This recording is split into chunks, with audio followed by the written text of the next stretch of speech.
Salutations, respected viewers. This is George from Ireland. In this video, I'm going to ask, what if Theresa May succeeds? Well, look where she is now, heading towards that crucial vote in the House of Commons in under a fortnight on her withdrawal agreement, and it's not looking good for her. Remember when she took over in July 2016?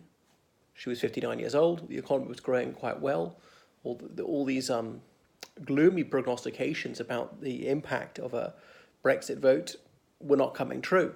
So there was every chance that she'd do quite well as Prime Minister. She was riding high in the polls, 25 percentage points ahead in May 2017. When she went into that general election, she called that snap election and the lead evaporated. So up until that point, it looked like she could be Prime Minister for a decade. Anyway, she managed to cling on after May 2017, cobbled together an almost coalition with the DUP. And so a lot of people have lambasted her, saying, oh, well, she's trying to implement Brexit. This is outrageous. The whole thing is a complete shambles. She's a dreadful Prime Minister. But I've got to ask you, what would you have done? Supposing you were in her shoes, July 2016, the referendum has just been held, the second ever UK-wide referendum. That means several referenda for different parts of the United Kingdom, only Northern Ireland, only London, only Scotland, whatever. This is for the entire United Kingdom. All right? So a reasonably high turnout. What should you have done? Should you have disregarded that? Now, there's some people who argue so, but that would be unprecedented, and precedent is part of the Constitution. Wouldn't it be a shocking betrayal of democracy? Put it this way, because I know ultra-Remainers said we should have disregarded it and stayed in the EU. Supposing the United Kingdom had voted to stay in the EU, should we have left anyway? I never heard of anyone advance that argument. No. So prior to 2016, every single referendum result was implemented. March 1979 in Scotland, there was already that rule, a pre-factum rule about the threshold. Had to be 40% of registered voters vote for devolution. So, look at Wales, 1997. On a 50% turnout, 50.1% of people voted for devolution. So by a whisker, the result was for devolution. Anyway, it was introduced. Now, it's true that Parliament is not legally compelled to legislate for leaving the European Union, but surely the democratic and the moral argument is unanswerable. So, anyway, how's May been doing apart from Brexit? Well, that's the big apart from. The economy is still growing, not as fast as it was.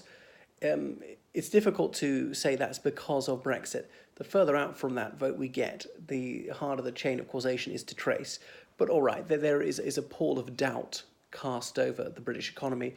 If we just hurry up and implement it, then that will be gone. If everybody got behind us and said, all right, we accept the result, we will work our damnedest to get the best possible outcome for the United Kingdom, we're leaving, then that would really have strengthened her hand. Instead, some of these ultra-Remainers have conspired with Brussels and Strasbourg to undercut the Prime Minister's negotiating position. They're willing to harm the United Kingdom if they believe they can save the EU. And if they care about the EU as a whole, not particularly the UK, they actually wouldn't even mind ruining the UK permanently, even if it doesn't stay in the EU, so long as it shores up the European Union. Well, in other areas, things have been going wrong for her. Cuts to the police have led to a rise in crime. I mean, I know there's a lot wrong with the police doing sort of non-policing duties, doing bureaucracy, but that's partly the government's fault for ages. As a former Home Secretary, she should prioritise crime more. So, see, she's finally got this Brexit withdrawal agreement. It is a bad deal. It is not a dreadful one, and I'm teetering on the edge of whether I'm saying, well, let's just leave without an agreement. So I narrowly and reluctantly say, we've got to go with this one for various reasons, because I'm worried that if we don't, it won't be a case of leaving without an agreement, it'll be a case of staying in the EU. And I've outlined my projection there in another video. So you could say that this withdrawal agreement is a crowning achievement, and it does achieve some of the goals of Brexit. Not all of them have been accomplished. Perhaps those were a bridge too far.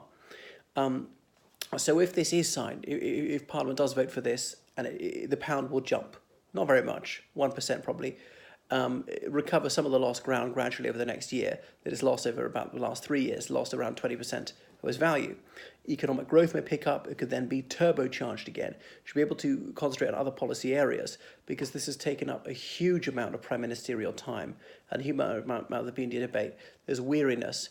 I think some of the public will be agitating for parliamentarians to agree to this and just have it done with, just settle it instead of prolonging the agony and the turmoil.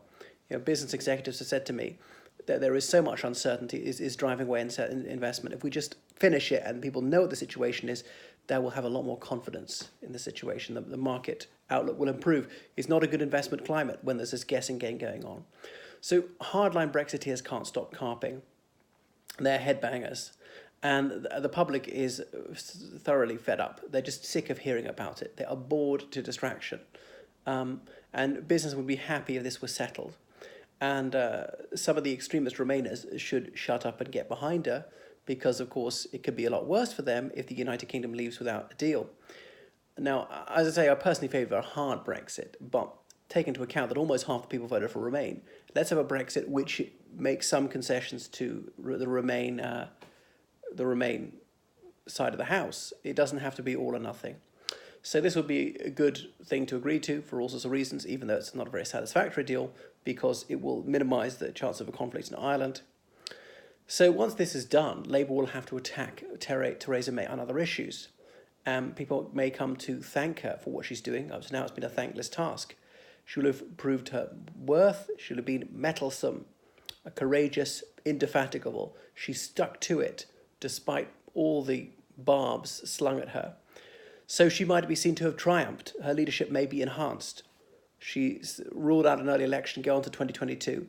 And if all's going well, and the public is bored of Corbyn, and the Liberal Democrats don't have a credible leader, and the threat of Scotland seceding subsides, she could be the Iron Lady. It's hard to remember now. Thatcher, yes, Prime Minister for 11 and a half years, longest-serving Prime Minister since the Earl of Liverpool. But in the 80s, there were times when she was well behind in the polls. The Conservative Party was 10% behind Labour for several months at a time, and her personal rating was quite low, especially prior to the Falklands conflict. So May's situation could recover. If this is passed, then it would be too early to write her political obituary. I mean, I don't think that it will be passed. Even if it is passed, I don't think that she's going to last very long. But I pointed out there is some possibility things could all come together for her.